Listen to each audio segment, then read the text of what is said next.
আসসালামু আলাইকুম। আশা করি সকলে ভালো আছেন। আজকে যে বিষয়ে আলোচনা করব দেখতে পাচ্ছেন যে ডিফারেন্স বিটুইন হাইপোগ্লাইসেমিক কমা ডায়াবেটিক কমা।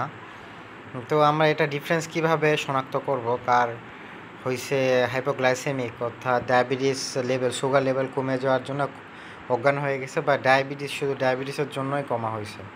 তো প্রথমে হিস্ট্রি নিব। হিস্ট্রিতে আমরা দেখব যে হাইপোগ্লাইসেমিক কমাতে এক্সেস ইনসুলিন সে নিয়েছে এবং সে মিল্ক খাবারটা খাইতেও পারে নাও খাইতে পারে, মানে পর্যাপ্ত পরিমাণে, এবং খুবই এক্সারসাইজ করছে ইনসুলিন নেওয়ার পর।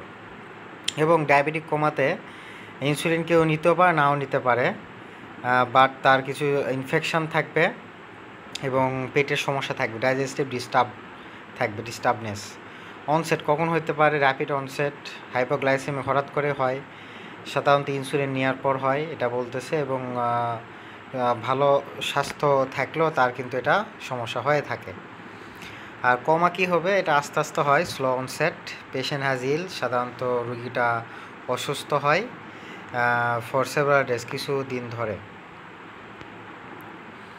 তারপর কী হতে পারে? সিমটমস, লক্ষণ কী হতে পারে আমাদের হাইপোগ্লাইসেমিক কমাতে? দেখে উইকনেস, শরীর দুর্বল, ট্রেমর, হাত পা কাঁপবে, সুইটিং, ঘামবে, পালপিটেশন, বুক ধরপড় করবে, হাঙ্গার, বেশি ক্ষুধা পাবে, occasional vomiting from deposit insulin, হ্যাঁ, বমি বমি ভাব হইবে, এক্সেসিভ। আর ডায়াবেটিক কমাতে এক্সেসিভ থার্স্ট, বেশি তৃষ্ণা পাবে, পলিউরিয়া, বেশি প্রস্রাব হবে, ডিহাইড্রেশন, পানি শূন্যতা হবে, ভমিটিং, বমি হইবে, এয়ার হাঙ্গার, মুখ হা করে শ্বাস নিতে চাবে, এবং অ্যাবডোমিনাল পেন, পেটটা ব্যথা করবে। সাইন কী কী আমরা দেখব? প্রথমে স্কিন অ্যান্ড টাং দেখব। স্কিন এবং জিহ্বা দেখার পর আমরা দেখব যে হাইপোগ্লাইসেমিকে ময়েশ্চার থাকে অর্থাৎ আর্দ্রতা থাকে, এবং ড্রাই থাকে হলো ডায়াবেটিক কমাতে। আই দেখব হলো নর্মাল থাকবে, বা ডায়াবেটিক কমাতে সাংকিন, চোখ বসে যাবে। পালস কি দেখব?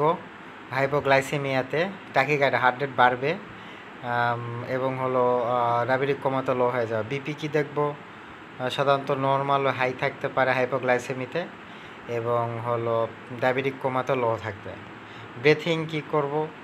মানে শ্বাস কেমন নেবে হাইপোগ্লাইসেমিতে? শ্যালো, মানে আস্তে আস্তে নেবে। আর হলো ডায়াবেটিক কমাতে যে একটা ব্রেথিংয়ের নাম বললো, কুশমাউল ব্রেথিং, এরকম নেবে। অ্যাসিটন স্মেল, মুখ থেকে কেমন স্মেল থাকবে অ্যাসিটনের মতো, হাইপোগ্লাইসেমিক অ্যাকশন থাকবে। যাদের ডায়াবেটিস আছে তাদের কিন্তু প্রেজেন্ট থাকবে। রিফ্লেক্স কি থাকবে? বিরিক্স থাকবে, আর ডিমিনিশ, কমে যাবে রিফ্লেক্সটা আমাদের ডায়াবেটিক কমাতে। প্লান্টার রেসপন্স কেমন থাকবে? অফেন এক্সটেনশন থাকবে হাইপোগ্লাইসেমিয়াতে, আর ইউজারের ফ্লেক্সর থাকবে ডায়াবেটিক কমাতে, মানে হাত পায়ে কেমন হয় শুরু হয়ে যায়, মানে মানে বলে না হাত পা মানে শক্ত হয়ে গেছে, মানে নিচে কাছে নিয়ে আসতেছে, ব্যাকা হয়ে যাচ্ছে এরকম। আর ইউরিনে কি দেখবো? কিটোন বডি আমরা সাধারণত হাইপোগ্লাইসেমিয়াতে অ্যাবসেন্ট দেখবো, কিন্তু ডায়াবেটিক কমাতে কিন্তু প্রেজেন্ট দেখবো। ডায়াবেটিক অ্যাসিডোসিস বলে একটা আছে, হ্যাঁ, এটা কিটো অ্যাসিডোসিস এরকম। গ্লাইকোস ইউরিয়াতে আমরা কি দেখবো? হাইপোগ্লাইসেমিয়া অ্যাবসেন্ট দেখবো, বাট ডায়াবেটিকেতে প্রেজেন্ট দেখবো। ব্লাডে কি দেখবো? গ্লুকোজ লেভেল কমে যাবে হাইপোগ্লাইসেমিয়াতে স্বাভাবিক, আর ডায়াবেটিক কমাতে বেশি হবে। তাহলে কি হইতে পারে? অনেকে বলে যে কমে গেলে ঠিক আছে, অনসেট তাড়াতাড়ি সমস্যা হবে, বাট তার যদি ডায়াবেটিস বেশি হয় অবশ্যই কিন্তু তার কি হবে? কমাতেও কিন্তু চলে যেতে পারে, এটাও সবাই জানা রাখা উচিত। বাট হাইপো নীল হয়ে গেলে তাড়াতাড়ি হয়, বাট হাইপারে আস্তে আস্তে সমস্যা দেখা দেয়, ঠিক আছে। বাইকার্বনেট কি হতে পারে? বাইকার্বনেট ছোটো, এটা নর্মাল থাকবে, আর রিডিউস কমে যাবে। পিএইচ কেমন থাকবে? এখানে নর্মাল থাকবে এবং হলো লো থাকবে। অ্যাসিডনে কি থাকবে? নর্মাল, এখানে থাকবে হাই। ট্রিটমেন্ট কি থাকবে? অরালিভাবে আমরা আইভি গ্লুকোজ দিব, কমে যাচ্ছে এজন্য আমরা দিব। যদি হাসপাতাল নেওয়ার সমস্যা না, মানে সময় না থাকে, অরালি আমরা গ্লুকোজ গুলে দিয়ে দিব, আর হাসপাতালে আইভি দিতে হবে গ্লুকোজ। আর অবশ্যই ডায়াবেটিস বেশির জন্য যেটা কমা হয় হাইপারগ্লাইসেমিয়া, এটা অবশ্যই কমানোর জন্য ইনসুলিন দিতে হবে বা ট্যাবলেট খাইতে হবে। আর প্রগনোসিস কেমন? প্রগনোসিস এটা আমাদের যে ট্রিটমেন্ট দিলে কেমন ভালো হয়?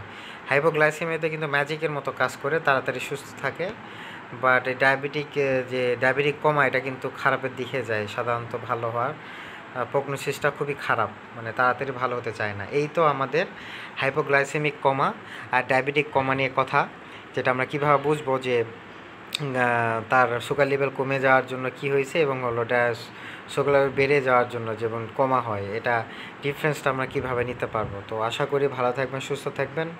আসসালামু আলাইকুম।